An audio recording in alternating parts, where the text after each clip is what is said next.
privilege of serving as president of the Student Association.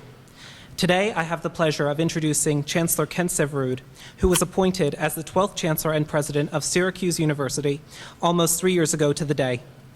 In those 3 years, his vision and leadership have made a tremendous impact on our campus. He is truly passionate about making the student experience at Syracuse outstanding and transformative. In my role as Student Association President, I have the opportunity to work closely with the Chancellor and his leadership team. Together, we have worked on a wide array of issues, including civic engagement, academic affairs, student life initiatives, campus climate, and many others. From the Student Association's Cycle Share program to extending study space access, the Chancellor cares deeply about initiatives that are important to the student body. Within just the last year, he has engaged with students in many ways. For example, he has appointed student representatives to the Diversity and Inclusivity Council and the Campus Framework Advisory Group, as well as to the search committees for our athletic director and chief financial officer. I myself have had the privilege of serving as the student representative to the committee to finding our new Senior Vice President for Enrollment and the Student Experience, Dolan Ivanovich. Where's Dolan? There he is. And more recently, on our new search for a Senior Vice President for Communications and Marketing. As a community, we are currently reviewing the revisions to our university policies regarding free speech on campus. In addition, the 18 short-term recommendations submitted by the Chancellor's Workgroup on Diversity and Inclusion are being implemented, and a review of the long-term recommendations is forthcoming. I sincerely appreciate the Chancellor's partnership as we work collectively to enhance our student experience. I look forward to the opportunities this semester will bring to further our shared priorities and initiatives. Now, please join me in welcoming Chancellor Kent Syverud.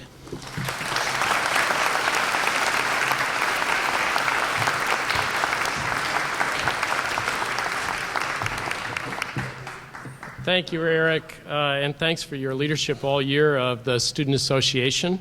Good afternoon, everybody. Thank you for showing up here on this very wet day. I would like to begin by acknowledging with respect the Onondaga Nation, the indigenous people on whose ancestral lands Syracuse University now stands. It is the start of a new semester. It is the start of a new calendar year, and later this week it will be the start of a new administration in Washington. Our university, founded in 1870, has seen a lot of new things and new administrations in its long history. I need to remind people that most countries in the United Nations are younger than our university. Since 1870, during the service of 26 U.S. presidents and 12 chancellors, Syracuse University has set its own course, defined its own values, and built a place that, when it is at its best, has been uniquely a good place. 3 years from now, in 2020, our university will start celebrating its sesquicentennial year, its 150th birthday. It's not too early for us to ask, looking forward, what we want to celebrate.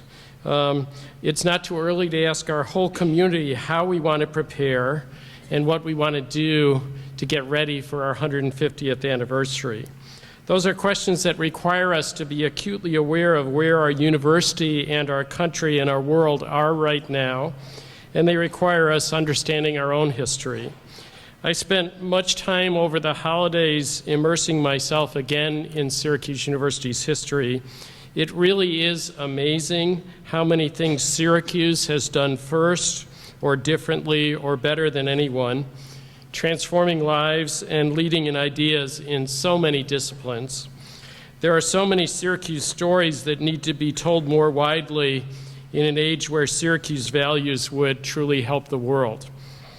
One question I asked myself over the holidays was how Syracuse University celebrated its centennial in 1970, almost 50 years ago. The answer is that the university had Centennial lecture series with famous public figures, Centennial symposia on current issues in most of the schools and colleges, Centennial art installations and performances and concerts, including in Carnegie Hall.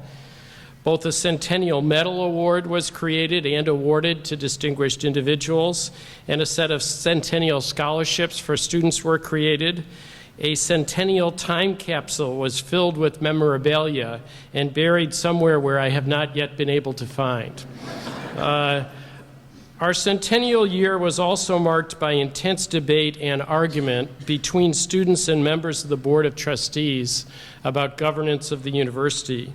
The students of the day, including the Daily Orange, urged the university to celebrate the centennial in a different way by finally building a student center, which Syracuse had never had. The Shine Student Center was the eventual result. While a lot was done in our centennial year of 1970, an honest history has to also report that turbulent events in the nation and the world and within the university at times overwhelmed efforts and attention to the university's birthday.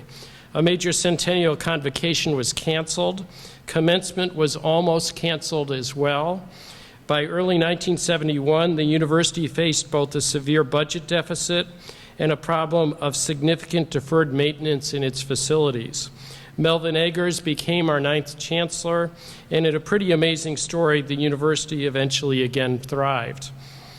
What I take from this history of the centennial is that our university has to honestly face events going on in the world, even in celebrating its birthday, and it has to look to its own values and ideas and resources, even and especially when the world is turbulent. I would highlight today some of our university's values that it's worth remembering at this time of transitions. First, at our best, we have always insisted on excellence in our teaching, in our research, and in our service.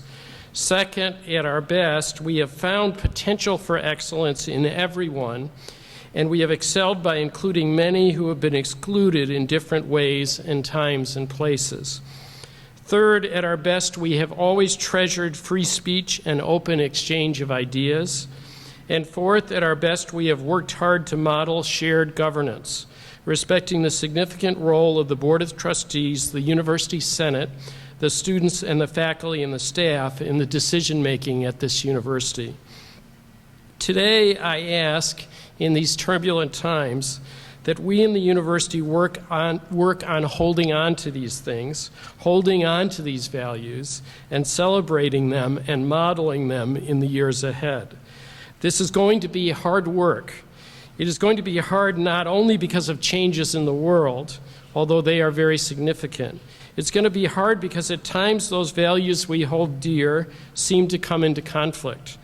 Passionate people in our community who care about this university can disagree and be challenged in reconciling free speech and inclusion, for example. They can doubt whether shared governance produces excellence as fast or as simply as some more streamlined model.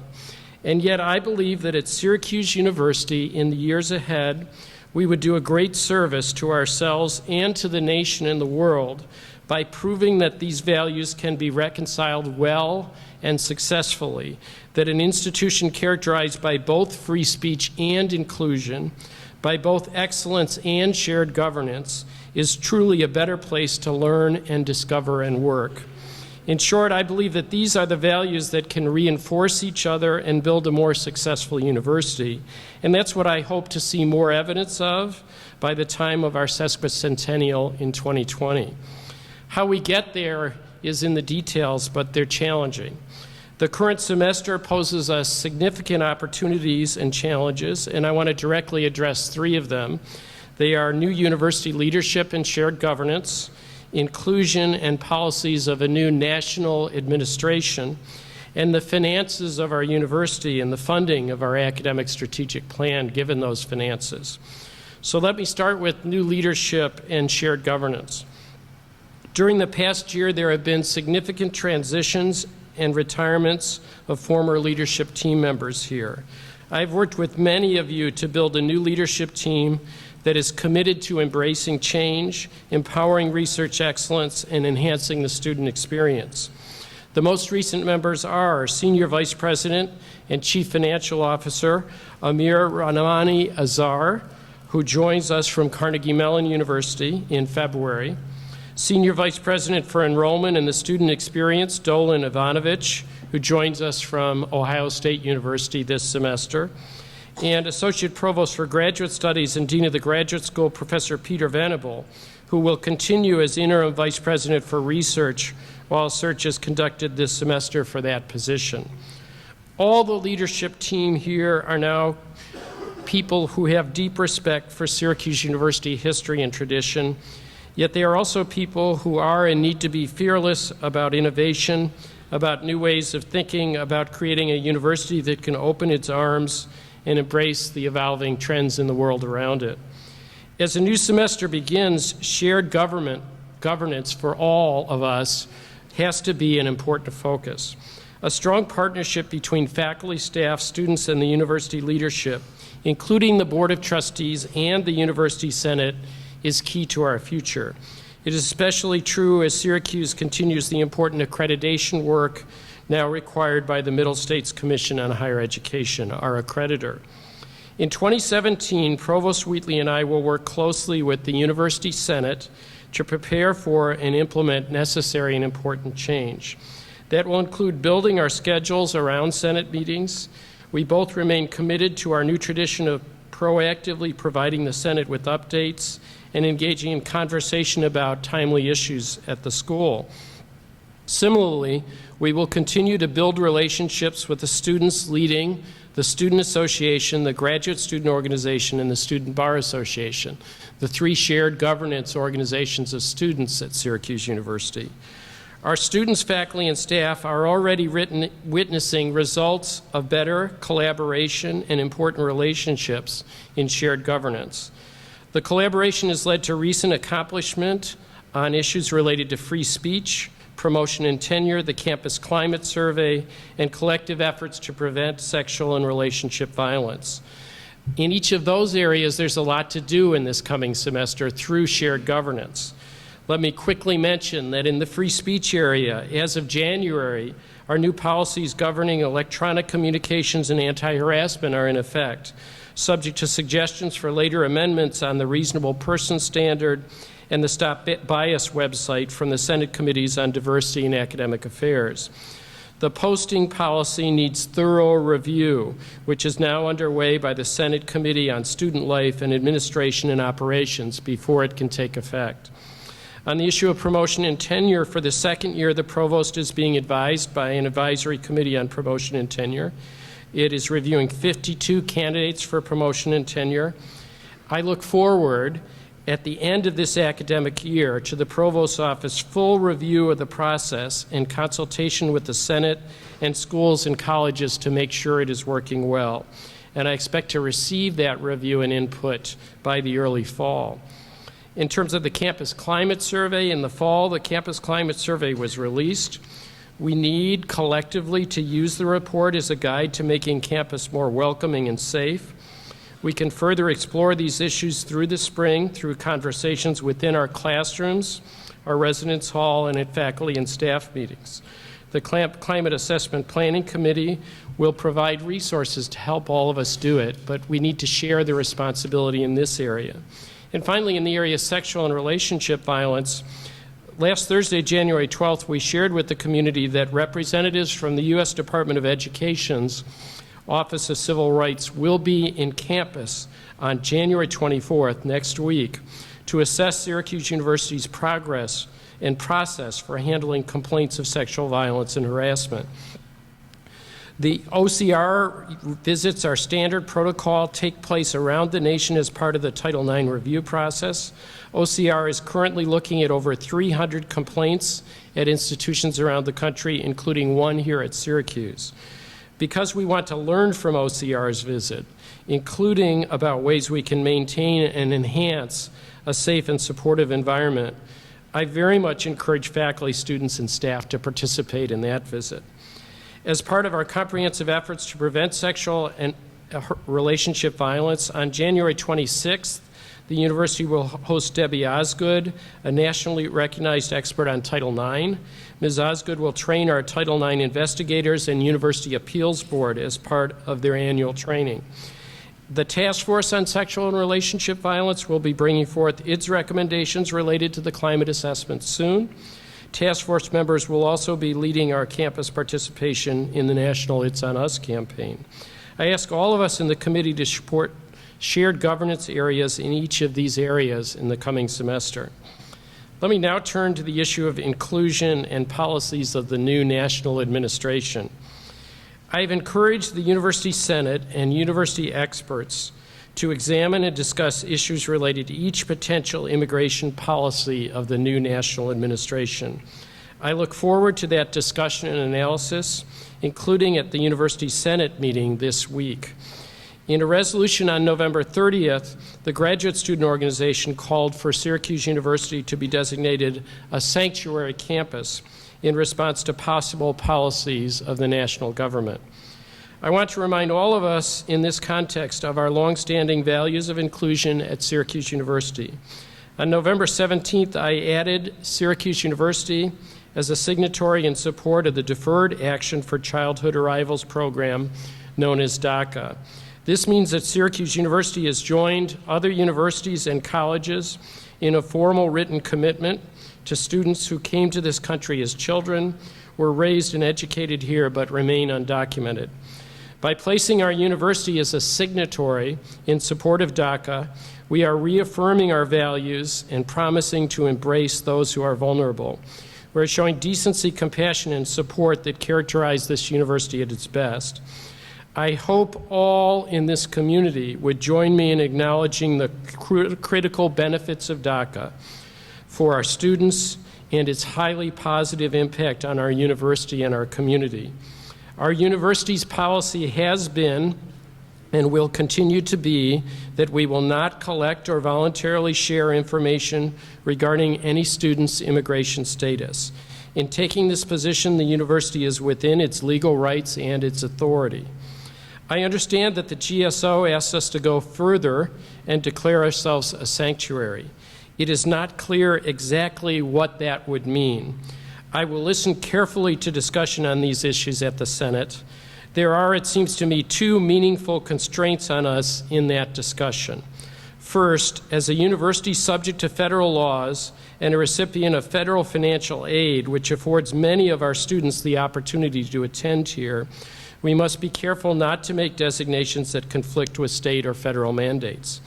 Second, as a university that holds sacred the principle that we care about every single one of our students, that all of our students must be welcome, be safe, and be supported, we have to do everything we reasonably can for our students, regardless of immigration status, subject to the very limits of the law. I look forward to working with the university community on these issues as the fast-evolving national situation changes in the weeks and months ahead. Let me talk about the finances of the university and particularly about funding the academic strategic plan. During the past year, the university, with the participation of hundreds of faculty, students, and staff, has made continued progress on implementing the academic strategic plan. This great work has to continue this semester and beyond. We've also made very substantial progress on the finances of the university. This fiscal year, we are running a genuinely balanced budget without net use of carryover reserves and with appropriate investment in deferred maintenance in our facilities. Just want to say that one more time. It sounds bureaucratic, but it's very important. This fiscal year, we are running a genuinely balanced budget without net use of carryover reserves and with appropriate investment in deferred maintenance of our facilities. This fiscal year, our endowment, after remaining essentially flat for a decade, is again now growing. That is good news on both the financial and the academic front. Things are stabilized and we have an academic plan. But now the time has come to develop a long-term funding plan to support the new exciting ideas and aspirations contained in the academic plan, including for student life and for academic research. I have asked Vice Chancellor and Provost Michelle Wheatley, Gwen Judge in her current capacity as Interim Chief Financial Officer, which she has served excellently, and incoming Senior Vice President and Chief Financial Officer Amir Ranami Azar, to develop this long-term funding plan. This effort will review the priorities, phasing, and implementation goals contained in the strategic plan. It will determine the level of funding required in both the short and the long term, and will include a look at retention and graduation rates, faculty resources, facilities, and the overall student experience. I've also tasked this group with developing new funding sources. This will include a review of the university's advancement goals, as well as a look at its historical and current tuition and room and board rates, and how that compares to our current and aspirational peers. This effort will begin this semester and will require candid and tough conversations about our priorities and our choices as we enter our next phase, aiming for excellence. Before I conclude, I want to share with you 3 pieces of news that will play out during this spring semester. First of all, in community engagement, last month I appointed longtime University College Dean B. Gonzalez to be the Vice President for Community Engagement at Syracuse University. She was raised in this city and region. She believes in this community and knows its assets, its strengths, and its struggles firsthand. She has worked on community solutions in her role as Dean at University College, as well as in her role as City Council President and Commissioner of Education here. Mike Haney, in his new role as Vice Chancellor for Strategic Initiatives and Innovations, will work closely with Vice President Gonzalez. They're charged with building on existing relationships with local governments and municipalities, foundations, corporations, and nonprofit organizations. This academic year, an effort has been underway to fully catalog all the direct resources we provide to organizations in our city and region. While that effort is still in process, it is initially estimated that our partnerships and collaborations provide community organizations with many millions of dollars annually. A comprehensive economic impact plan will be completed by the end of June. A key part of that effort is to build on long-standing tradition of this university being a leader in offering student, faculty, and staffs opportunities to connect, evaluate, and engage with the community and with the communities around us. As we do this, we must more closely align our community commitments with our strategic plans, both academic and for student enrollment, with our vision and with our mission. I'm asking Bea and Mike and all of us to help in that effort. Today, I also want to announce that I've asked Senior Vice President Dolan Ivanovich to work closely with Vice Chancellor and Provost Michelle Wheatley to develop a long-range, university-wide strategic enrollment plan. Central to this plan will be 2 areas that have played an important part in Syracuse's history and values and are mission critical to our future. The first is increasing and enhancing diversity, including diversity across the spectrum of race, ethnicity, international origin, socioeconomic status, disability, non-traditional populations, veterans, and more. And second, growing academic quality at Syracuse. We must continue to develop top-notch academic programs that match emerging student interests and societal needs. And we must deliver 21st century skills and open up pathways to global careers. This new plan that Dolan Ivanovich and Michelle Wheatley will lead many of us in forming will help us strategically pursue those goals. Finally, as we look forward to our 150th birthday, I'm announcing today that I will work with the deans, the Board of Trustees, and the University Senate to create a university-wide planning group to guide the efforts to mark our sesquicentennial year. I will do that with humility, having understood the history of what happened in the past. But I think it's worthwhile planning a little bit a celebration and events that match our values. I expect this new group will include a cross-section of students, faculty, staff, trustees, and alumni. I expect it to engage the entire university community across the globe in a sustained reflection on the 150th anniversary of what is truly a great university. As we head towards 2020, I just want to conclude and express confidence, even on gray and rainy January days. I have not the slightest doubt that our university will thrive for the next 3 years and for many decades after that. I think it's going to take hard work by all of us, but looking out on all these people, many of whom I have come to know well, I have not the slightest doubt that there is the talent and the dedication and the decency in each of you so that collectively this place is going to be doing very well in the future. Thank you very much.